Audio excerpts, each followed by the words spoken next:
Nabi Ishak alaihissalam. Nabi Ishak alaihissalam adalah anak Nabi Ibrahim dari Siti Sarah. Ishak berasal dari bahasa Ibrani yang berarti tertawa. Dinamakan demikian karena ketika Siti Sarah yang waktu itu sudah tua dan Nabi Ibrahim telah berusia lanjut, Siti Sarah tertawa disebabkan karena gembira bercampur heran ketika malaikat mengabarkan bahwa ia akan memperoleh seorang anak laki-laki. Wahai kekasih Allah, engkau akan diberi anak laki-laki dari istri pertamamu Sarah. Apabila besar nanti, dia akan menjadi nabi yang taat dan bijaksana, ucap malaikat itu. Tidak lama kemudian Bunda Sarah mengandung. Setelah 9 bulan mengandung, Bunda Sarah melahirkan bayi laki-laki.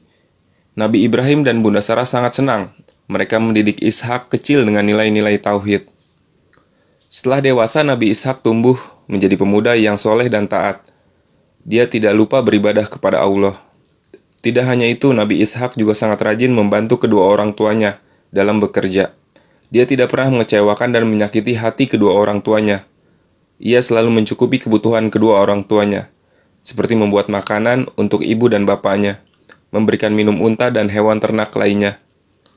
Wahai anakku, engkau sudah besar, ilmumu juga bertambah. Mari kita berdakwah ke rakyat Palestina untuk mengajak mereka masuk Islam, ucap Nabi Ibrahim kepada Ishak. Sehingga Nabi Ishak sudah terbiasa berdakwah untuk penduduk Palestina. Wahai Ishak, aku ingin berbagi tugas dakwah kepadamu. Engkau berdakwah di daerah Kanan dan Sam, ucap Nabi Ibrahim. Nabi Ishak pun menyanggupi permintaan Nabi Ibrahim. Setelah cukup umur, Nabi Ishak dinikahkan dengan Rifkah, seorang wanita soleh. Rifkah sendiri adalah putri saudara kandung Nabi Ibrahim yang bernama Bituwail bin Nahur. Setelah menikah, Nabi Ishak semakin bersemangat dalam berdakwah. Dia tidak kenal lelah mengajak penduduk Palestina untuk beriman kepada Allah, serta menyuruh meninggalkan segala perbuatan maksiat. Penduduk Palestina menerima dakwah Nabi Ishak dengan tangan terbuka.